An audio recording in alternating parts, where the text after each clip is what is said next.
வந்திருக்கக்கூடிய விஜய் அவர்களுக்கு உங்களுடைய அறிவுரை ஆலோசனை என்ன? எதிர்பார்ப்பு ரொம்ப ஜாஸ்தியாக இருக்குங்க. டெஃபினட்டாக புல் செய்வாங்க நம்பிக்கை எனக்கு இருக்குது. பட் ஒன்று, மக்கள் நம்ம வந்துட்டு ஒரு 2 வருஷம் அவரை விட்டுறணும். 2 வருஷம் விட்டுறணும். இன்னொன்று வந்து அவருடைய தொண்டர்களாகட்டும் ரசிகர்களாகட்டும் ஜாகிரதையாக வந்து நடந்துக்கணும். இந்த சென்ஸ் அவர் என்ன தப்பு பண்ணால் கூட அது ஸ்ட்ரைட்டாக விஜய்க்கு தான் பாதிக்கும் அப்படிங்கிறத அவன் மனசில் வச்சுக்கணும். நடிகர் விஜய் வந்து முதலமைச்சராக பதவியேற்று ஆட்சி நடத்திட்டு வர்றாரு. நீங்க ஒரு அரசியல் தலைமையில் இருக்கிறவங்க, உங்களுடைய பார்வைக்கு எப்படி இருக்கு?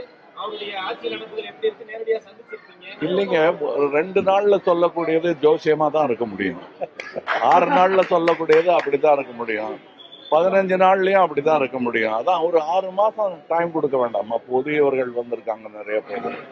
அதனால புதியவர்கள்ங்கிறது வந்து புதுசு கிடையாது அரசியலுக்கு. சுதந்திரம் இந்தியா கிடைச்ச போது எல்லாருமே புதிய மினிஸ்டர்ஸ் தான். அதனால புதியவர்களை வந்து நம்ம கம்மியாகவும் எடை போட வேண்டாம், ரொம்பவும் எதிர்பார்க்க கூடாது. என்ன நடக்குமோங்கிறத பார்த்துக்கிட்டு நீங்க தானே ஓட்டு போட்டீங்க, நீங்க தான் அது நல்லபடியா நடக்குதாங்கிறது நீங்க தான் கவனிக்கணும். நாங்களும் கண்காணிக்கிறோம்.